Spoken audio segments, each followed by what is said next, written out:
Assalamualaikum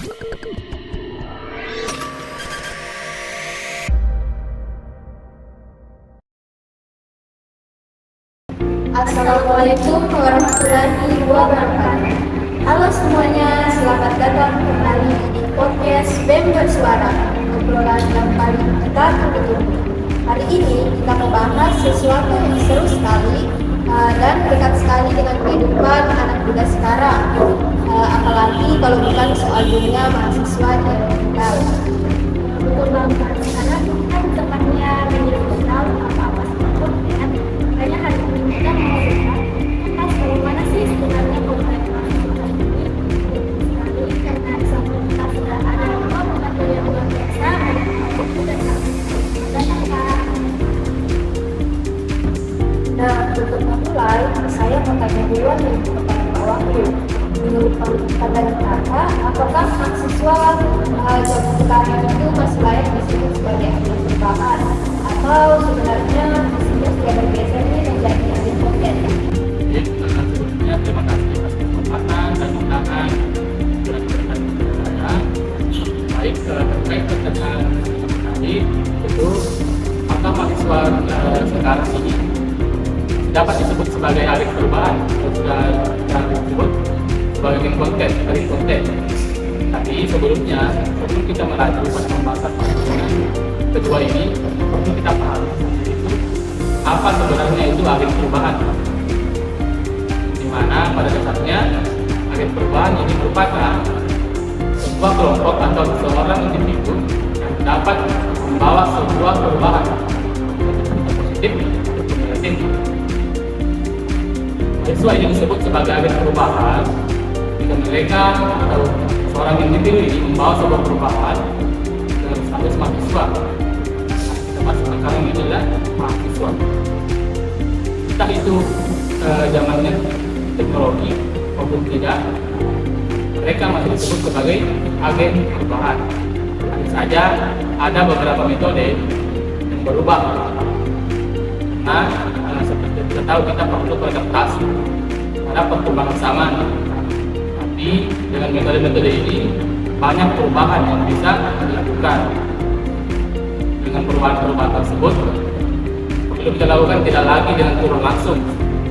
Kita bisa melakukan seperti update sebuah konten, dan hal itu tentu dapat dilihat oleh semua orang jika kita benar-benar update dan rajin, dan konten yang kita upload ini atau update ini dibuat dengan sebenar mungkin agar pembaca juga tidak bosan dan juga pembaca juga tertarik, karena dari sebuah ketertarikan itu hal ini dapat membawa sebuah suasana positif dan juga tentu menarik minat seseorang. Jadi kalau pandangan saya sendiri, semua itu tidak berubah. Sebuah mahasiswa pasti akan selalu menjadi agen change atau agen perubahan, baik itu dari segi masa teknologi sekarang ini, mereka masih menjadi agen change.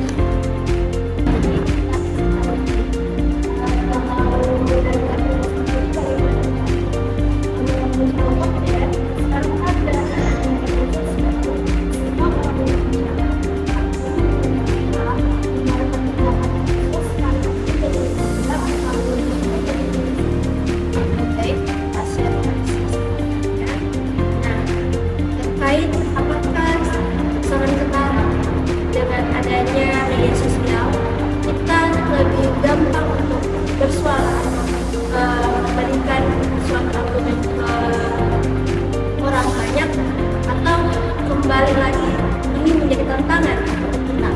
Nah, tentu ini sangat bebas tentang tadi ada perubahan, dan sesungguhnya di zaman sekarang ini justru ada dua sisi yang harus kita tahu, bahwa bagaimana kita menggunakan media sosial itu bermanfaat untuk diri kita sendiri dan bermanfaat untuk orang lain.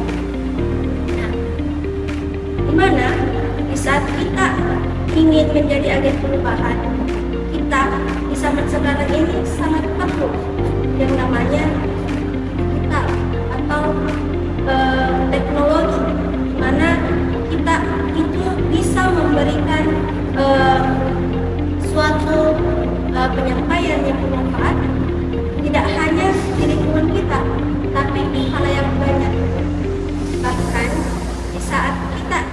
menyebut bahwa apakah agen perubahan itu masih bisa dikatakan perubahan sekarang jika fokus pada media?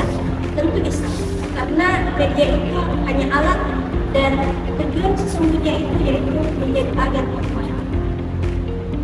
Baik, apalagi sekarang banyak mahasiswa yang aktif sekali komentar isu-isu banyak.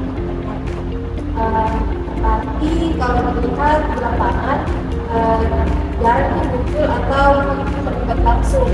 Nah, bagaimana pendapat awakmu melihat fenomena ini?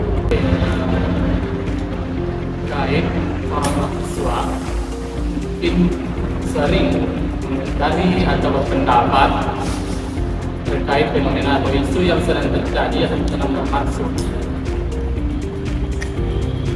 Terkait dengan yang dibahas pertama tadi, orang yang membawa perubahan. Jadi, mungkin perlu kita jelas bahwa agen tersebut ini adalah orang yang beraksi, yang melakukan aksi dan juga berpendapat. Kita tidak sedang membahas orang yang hanya pintar berpendapat, pintar berkomentar, sering berkomentar atau sering berpendapat, tapi tidak melakukan aksi. Karena di sinilah sebenarnya utamanya apa yang menjadi jembatan dan pendapat itu yaitu adalah aksi. Baik itu mereka berkelompok, individu, itu yang ingin dicapai. Karena jika mereka berpendapat kemudian tidak ada yang beraksi, pendapat itu tidak akan pernah terrealisasikan. Tes ini adalah orang membawa perubahan, bukan yang memberikan pendapat terkait perubahan.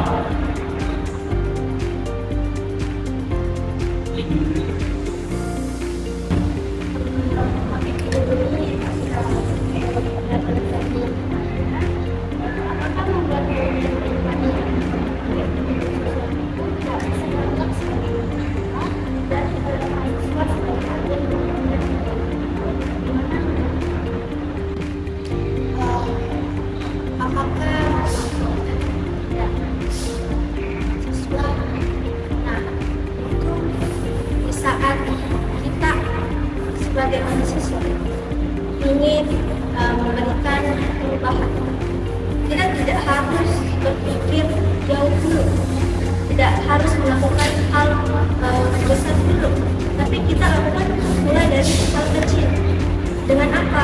Mungkin dengan kita membuat konten sesuai dengan konten kita lebih lebih senang lah melakukan hal tersebut, lebih termotivasi lah untuk melakukan hal tersebut, sehingga di saat kita membuat konten yang bersifat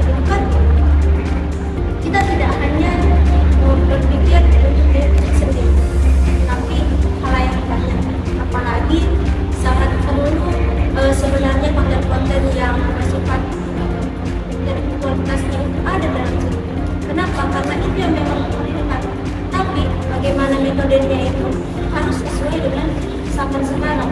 Kita tidak bisa mempraktikkan sama yang dahulu di zaman sekarang, karena tentu kebutuhannya berbeda. Nah, sebagai mahasiswa kita juga harus memilih dan memilah, sehingga saat kita membuat konten tentu tidak hanya sekedar konten yang mengikuti tren sekarang, tapi betul-betul konten yang walaupun itu tren kita bisa lebih ke arah positif lagi. Jadi tidak banyak lagi mahasiswa yang hanya mengejar popularitas saja, tapi betul-betul memiliki tujuan sebagai agen of change. Baik Kak, masalahnya sekarang informasi itu banyak sekali satu banding kita mulai. Kira-kira menurut Kak Waktu dan Kak Fira, bagaimana caranya mahasiswa supaya tidak sekedar ikut tren atau ikut saja, tapi betul-betul bisa memahami asal-usulnya secara mendalam? Yang benar-benar itu merupakan sebuah masalah yang banyak terjadi di kalangan kita mahasiswa sekarang saat ini. Mungkin juga di Bandung jika mahasiswa melihat ada isu terkait demo, demonstrasi atau aksi di lapangan, mahasiswa yang ikut juga hanya ikut sebagai massa tapi tidak benar-benar memahami apa yang benar-benar ingin disampaikan dalam aksi tersebut. Hal ini perlu diperhatikan karena hal ini benar-benar membuktikan bahwa di kalangan kita mahasiswa saat ini telah terjadi minim literasi. Ini dapat menimbulkan kesalahpahaman ketika mahasiswa ini ikut dalam aksi, kemudian ada yang bertanya pada mahasiswa tersebut, apa yang kalian laksanakan di sini, apa yang kalian lakukan di sini. Jadi seperti itu mungkin kita akan membantu jika kita benar-benar tidak paham dengan apa yang kita lakukan. Dan itu telah bertentangan dengan agenda tadi. Karena kita sebagai mahasiswa perlu benar-benar memahami apa yang kita lakukan, apa yang perlu dilakukan selanjutnya. Karena semua harus dilakukan dengan persiapan.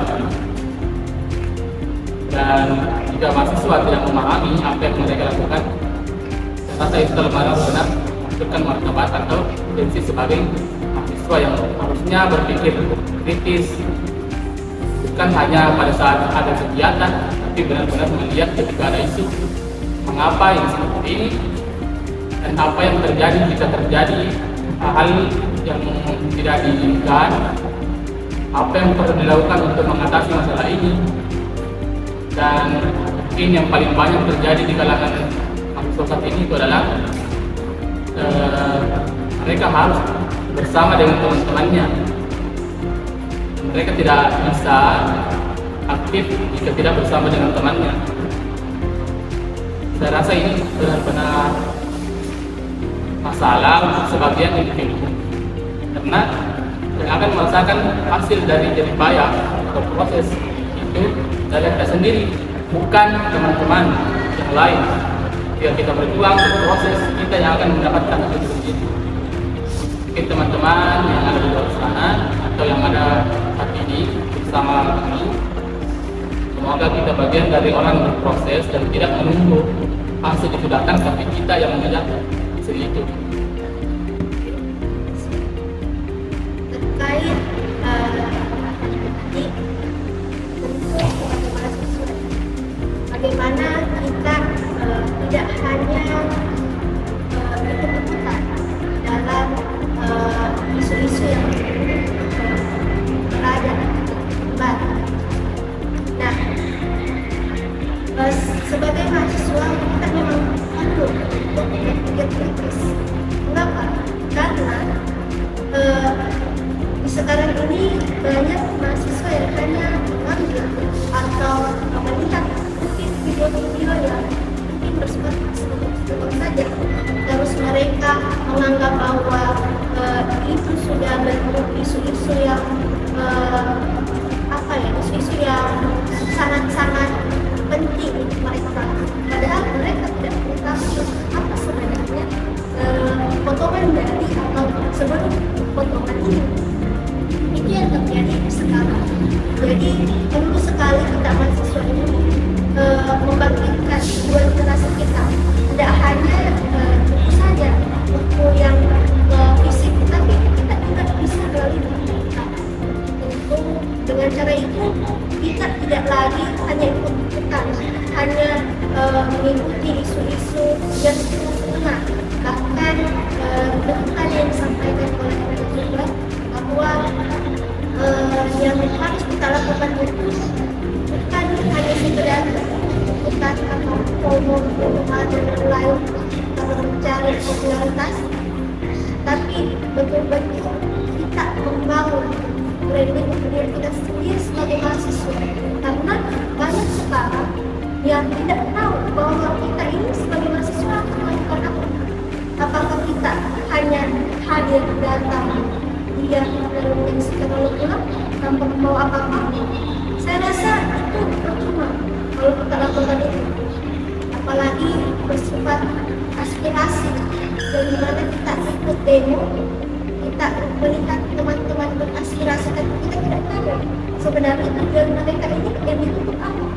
Nah tentu kita sebagai mahasiswa perlu memperbanyak ruang-ruang dialog diskusi, bukan hanya kita diskusi bersama orang-orang yang berbeda lain, tapi kami juga antar kita mahasiswa itu, karena di saat ada sesuatu yang tidak sesuai, yang ngomong itu kita sebagai mahasiswa, dan itu sangat penting. Ya, kalau jangan sampai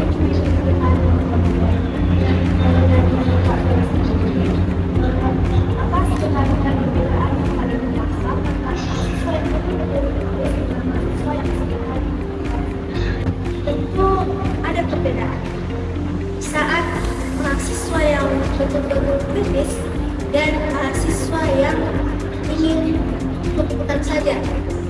Perbedaannya itu kita bisa melihat bagaimana cara dia mungkin berbicara, retorikanya, atau bagaimana caranya mereka berpikir tentu, dan integritas jiwa mereka. Di saat kita berpikir kritis, kita tidak hanya menerima sesuatu langsung, kita betul-betul apakah hal tersebut sudah sesuai, apakah hal tersebut betul-betul kita butuhkan, apakah hal tersebut betul-betul diperlukan oleh mahasiswa. Nah, beda dengan halnya kita ikut-ikutan. Di saat kita ikut-ikutan, kita mungkin diarahkan untuk seperti ini, kita ya terima saja, melakukan saja tanpa memikirkan apa sih dampaknya yang kita dan lingkungan kita. Apalagi saya rasa kalau berkaitan dengan mahasiswa banyak mahasiswa yang betul-betul memerlukan untuk kita ini sebagai penyuara atau jembatan mereka. Karena di saat kita berpikir seperti itu, berpikir kritis, kita tidak lagi memikirkan diri kita sendiri, tapi kita memikirkan halayak banyak teman-teman mahasiswa. Jadi itu perbedaan yang sangat signifikan tentunya.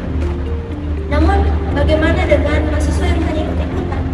Tentu di saat kita rasa ikut-ikutan saja yang menjadi bahan paling besar pendapat kita itu lelah. Kita tidak tahu apa yang kita lakukan ini betul-betul bermanfaat. Sedangkan di saat kita ikut-ikutan saja, kita hanya menghabiskan tenaga kita, energi kita, padahal sesuatu itu tidak untuk diri kita sendiri. Pada poin ini saya jadi penasaran juga, menurut Kak Wahyu, apakah kehadiran teknologi sekarang ini bikin mahasiswa jadi lebih peduli dengan masalah sosial di sekitarnya, atau malah bikin mereka semakin fokus dan memperhatikan mereka saja? Kehadiran teknologi sekarang ini menjadikan mahasiswa peduli dengan kehidupan sosial sekitar mereka atau hanya peduli dengan kehidupannya sendiri. Baik, kalau dilihat dari sebagian atau kebanyakan dari mahasiswa, mungkin kita dapat melihat bahwa banyak siswa yang hanya memperhatikan dan hanya peduli dengan aktivitas mereka sendiri karena kehadiran teknologi. Tapi bukan berarti bahwa tidak ada mahasiswa yang tidak peduli dengan kehidupan sosial di sekitar mereka. Justru dengan peduli ke kehidupan sosial di sekitarnya itulah yang perlu sebenarnya dijadikan mayoritas. Karena sebenarnya mayoritas sekarang itu mahasiswa hanya peduli dengan kesibukannya sendiri. Seperti setelah kuliah mereka sudah balik pulang ke rumah masing-masing. Seperti pada kita di Bandung ini, karena kita lulus lokal Pak, jadi mungkin setelah kuliah kita tidak pulang, tidak punya kesibukan masing-masing. Mungkin dari mahasiswa yang tidak ikut dengan organisasi, untuk mereka pasti akan pulang. Berbeda halnya dengan mahasiswa yang ikut dengan organisasi. Ketika mereka menggunakan terkait pembahasan isu yang dari sekarang, tentu mereka akan berkumpul bersama, kemudian berdiskusi, tapi dengan pilihan tentu saja teknologi.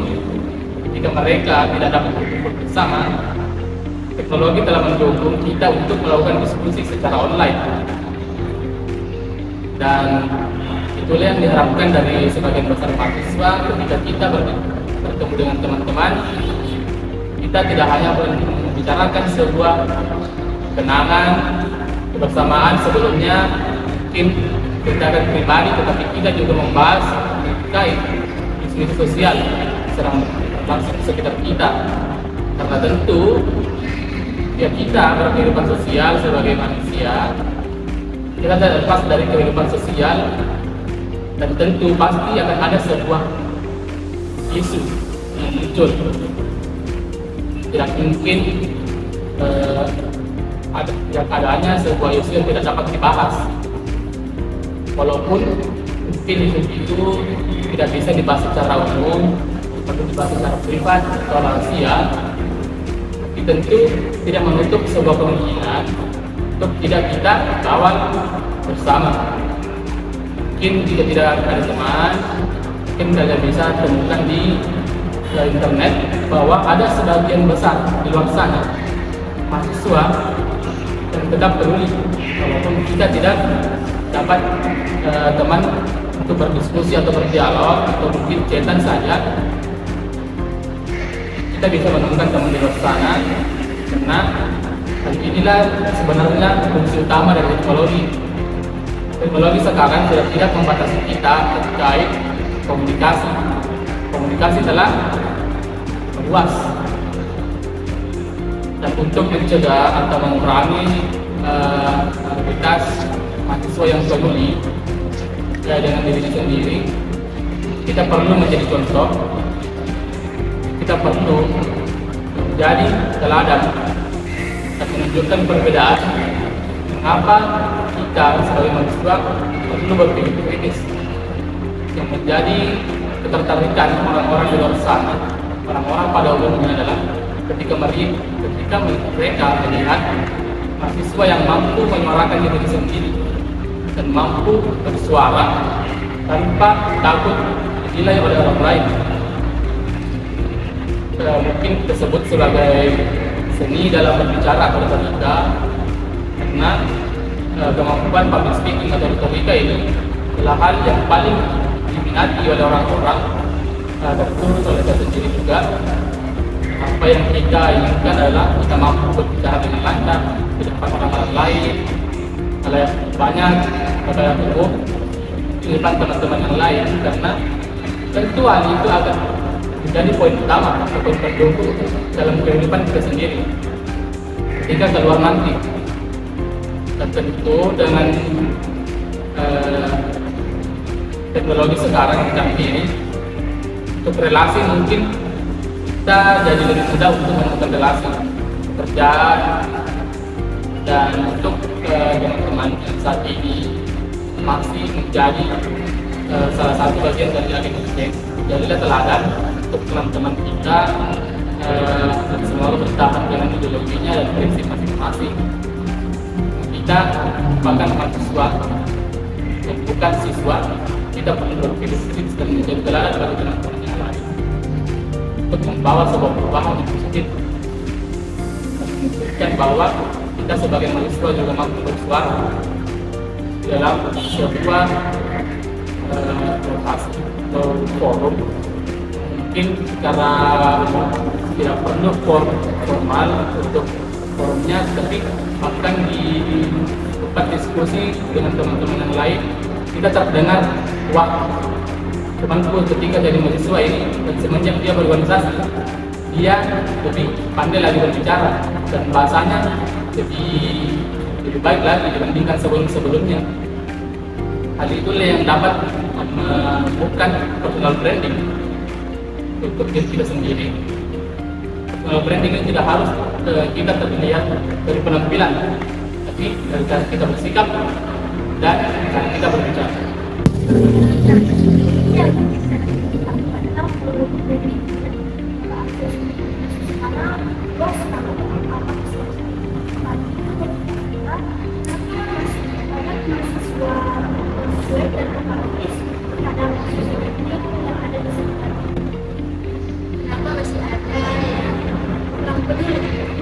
atau cuek terhadap isu-isu yang terjadi di sekitar kita.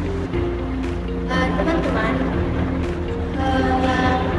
media sosial itu tergantung pada diri kita sendiri. Kenapa? Karena algoritma bagian media sosial itu tergantung apa yang sering kita nonton. Di saat kita hanya fokus pada hiburan saja, itu yang terus muncul di HP teman-teman mahasiswa sekalian. Jadi pentingnya kita ini sebagai mahasiswa di saat kita menggunakan media sosial itu harus bijak. Kenapa? Karena di saat kita bijak, kita tidak hanya berfokus pada kesenangan dunia, tapi kita lihat juga konten-konten yang bersifat edukatif. Isu-isu apa sih yang terjadi bahkan ini di lingkungan kita atau di lingkungan luar atau negara kita sendiri, kita harus mulai tentang itu. Karena mahasiswa lah yang sebenarnya berpengaruh sekali terkait bagaimana dia bersuarakan. Bahkan mahasiswa inilah yang mampu menjadi jembatan dari masalah yang terjadi di lingkungan kita sendiri, sehingga ada solusi, sehingga kita ingin menjadi atau mencari solusi terkait masalah. Nah, tentu kalau kita sudah mengetahui bahwa apa yang kita tonton ini betul-betul positif, betul-betul menambah wawasan kita, maka itulah yang terus muncul di mungkin itu di TikTok, Instagram, dan lain-lain. Jadi perlunya kita menggunakan media sosial itu dengan bijak, sehingga di saat ada isu-isu kita tidak hanya sekedar cuek, bahkan mungkin ada isu mereka tidak tahu, bahkan mereka juga bingung ini isu atau masalah yang terjadi ini karena apa. Jadi itulah pentingnya untuk kita sendiri, bagaimana kita menggunakan media sosial itu benar-benar bijak akan hal itu. Sejarah Wahyu, apakah gerakan mahasiswa di era saat ini energinya jauh lebih kuat dibanding sebelumnya atau justru malah sebaliknya? Apakah energi dari mahasiswa gerakan mahasiswa saat ini jauh lebih kuat atau lebih kurang dibandingkan dengan mahasiswa pada zaman sebelumnya? Baik, menurut saya ada perbedaan dan ada kelebihan dan kekurangan masing-masing. Mungkin dari generasi rekan kita sebelumnya itu mereka kuat dalam sebuah ideologi dan kemampuan dalam menyampaikan pendapat dan menyampaikan aspirasi, dan mereka benar-benar bersatu, dan mereka dalam penyampaian pendapat itu kuat. Dan tentu hal itu dikarenakan kemampuan dan kemampuan berbicara, kemudian pengetahuan dan wawasan mereka lebih kuat dan mungkin lebih luas dibandingkan yang sekarang. Itu yang kita baca sebelumnya bahwa kebanyakan mahasiswa itu sudah ingin literasi, kita harus eksplorasi lebih jauh dan tidak observasi. Tapi ada satu hal yang dapat membawa keuntungan yang sekarang, itu jika kita pandai dalam menggunakan teknologi, kita lebih mudah untuk menyebarluaskan, lebih mudah dikenal, dan lebih mudah bersuara. Karena teknologi dapat menghubungkan kita dengan orang luas dan lebih banyak lagi, dan kemudian terkait berita ataupun informasi dapat menyebar lebih luas dan lebih cepat dibandingkan dengan era sebelumnya. Tapi kembali lagi, kita mungkin masih kalah terkait dengan penyampaian aspirasi atau pendapat, karena kita terlalu banyak memiliki acuan kepada berita-berita yang mungkin belum begitu kuat pendapatnya. Karena itulah seperti penyampaian sebelumnya dari Dr. bahwa kita lebih harus lebih bijak dalam menggunakan teknologi, karena ada banyak informasi di luar sana yang mungkin ada banyak membahas isu, tapi mungkin tidak berdasar. Kita pada sebelumnya akan percaya kepada berita yang pertama kita temui. Kita merasa, wah, kayaknya betul ini berita. Mungkin memang harus begini, tapi ada mungkin sebuah informasi yang tertanam ataupun yang belum digali lebih jauh, dan mungkin itulah faktanya. Jadi pada dasarnya kita dalam mencari informasi di era sekarang kita perlu selektif, kemudian tidak harus mempercayai satu pihak, tapi kita perlu mendengarkan dari beberapa informasi atau sumber lainnya agar kita benar-benar mengetahui apa data fakta yang benar-benar terjadi di yang sekarang, apa yang benar-benar yang perlu kita lakukan untuk mengawal sebuah isu, dan bagaimana kita akan melakukan suatu pengawalan, kemudian bagaimana kita menyuarakan pendapat, kemudian bagaimana kita melakukan aksi. Dan mungkin dari saat ini, di era digital saat ini, banyak sebuah gerakan yang mungkin tidak perlu dilakukan aksi, tapi mahasiswa tidak cukup paham dan mungkin hanya berpikir untuk melakukan aksi. Karena dengan di era digital saat ini, kita hanya perlu melakukan pengawalan seperti melakukan pensuratan dan pengawalan terkait informasi, karena kita sudah punya berita ini dapat menyebar dengan lebih mudah dengan sebuah komunikasi yang tepat, presisi, dan tidak perlu banyak buang tenaga, tapi mungkin kita harus lebih berkorban di waktu. Karena dalam teknologi itu kita perlu membuat sedetail mungkin, dan mungkin yang perlu kita perhatikan dalam sebuah konten itu bahasa atau kemampuan penyusunan kita dalam sebuah berita. Karena ketika mungkin ada sebuah kesalahan dan seperti yang disebut typo dalam sebuah petikan, hal itu dapat berbahaya dan mungkin dapat menyerang balik diri kita sendiri. Itu kemampuan dan kerjasama dan itu dapat dihindari. Kalau dari saya pribadi, semoga kita lebih banyak lagi belajar terkait kemampuan atau cara kita melakukan aksi dan pengawalan agar kita lebih kuat lagi dari segi suara, bukan hanya terkait teknologi.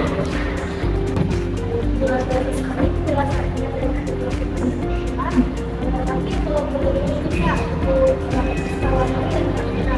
kira-kira apa sih satu hal yang paling krusial yang perlu diketahui mahasiswa saat ini supaya mereka tidak cuma sekedar mencoba, tapi benar-benar bisa dari ada perubahan yang benar. Bagaimana mahasiswa yang harus ikut saja mahasiswa benar-benar dapatkan saja mahasiswa. Nah, tentu yang harus berubah itu yang pertama pemikiran kita. Yang kedua yaitu bagaimana kita sebagai mahasiswa tidak berlarut-larut di zona nyaman. Kenapa? Karena di saat kita merasa bahwa di sini saya nyaman, di sini saya tinggal, nah di sini saya nyaman, di sini saya betah, maka tidak akan ada peningkatan antara diri kita sendiri. Jadi sebagai mahasiswa tentunya di saat kita merasa bahwa zona ini terlalu nyaman, kita mencari zona baru yang lebih menantang, karena memang jiwa mahasiswa itu ya betul-betul harus membara. Kenapa? Di saat kita tidak membara, tidak ingin eksplor tentang yang dari tidak tahu menjadi tahu, ya kita hanya sekedar mahasiswa yang tidak ada peningkatan terhadap diri kita. Entah itu kita selesai menjadi mahasiswa atau sebelum mahasiswa. Jadi perlu sekali kita keluar dari zona nyaman. Dan yang harus kita ubah juga mindsetnya mahasiswa. Jangan hanya mau menerima, tapi memberi itu juga perlu. Memberi apa? Memberi ilmu, memberi pengetahuan yang baru kepada teman-teman. Bahkan tugas mahasiswa itu betul-betul bukan untuk dirinya, tapi bagaimana kita di mahasiswa kita bisa memberikan juga regenerasi kita kekuatan, karena di saat kita sebagai agen of change tentu tidak hanya untuk teman kita sendiri, dan kita harus pikirkan regenerasi kita di masa yang akan datang. Pada diri sendiri, bagaimana kita agar tidak menjanda sebagai keturunan muslim dan dapat berpikir lebih kritis. Kalau saya sendiri itu, pertama kita perlu melakukan pendekatan dengan teman bahwa sebagai mahasiswa kita perlu untuk lebih sadar lagi dengan keadaan kita atau keadaan sosial kita saat ini, bagaimana kita akan menjadi seperti apa.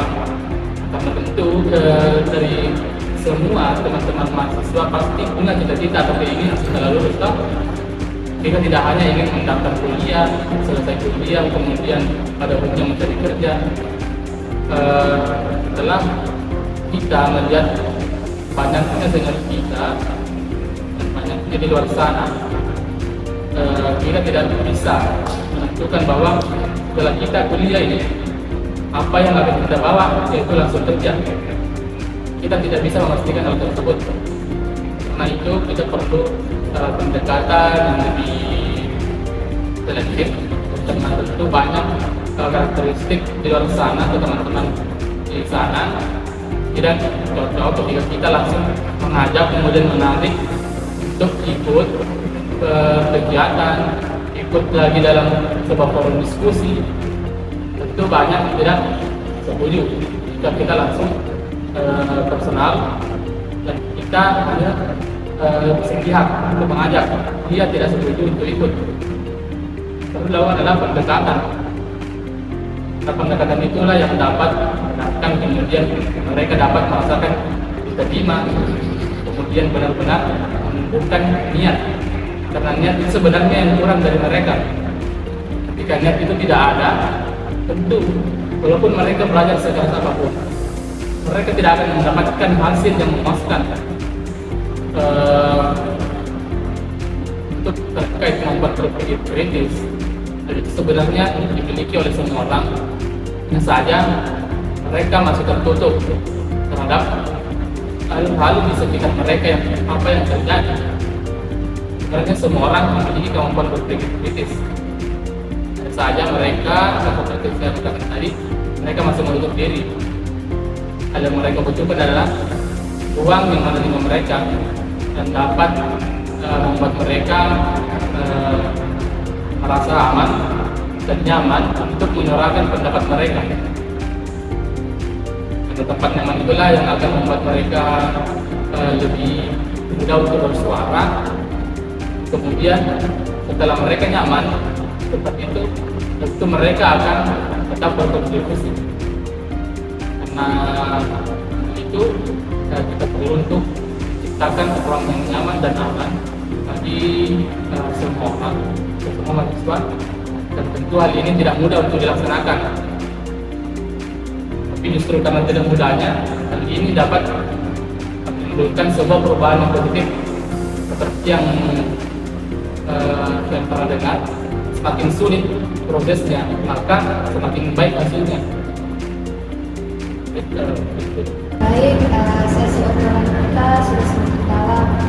Mungkin sebagai yang terakhir, sebagai penutup yang santai tapi kritis, jika Kak Wahyu dan Kak Fira diberi kesempatan menyampaikan satu pesan pamungkas untuk seluruh mahasiswa Indonesia yang terutama di Kabupaten Bandung di era digital ini, apakah yang paling penting yang harus mereka ingat agar tidak hanya berakhir sebagai penyimpan informasi, tapi bisa berdiri sebagai pencipta perubahan yang sesungguhnya. Ini pesan ke depan.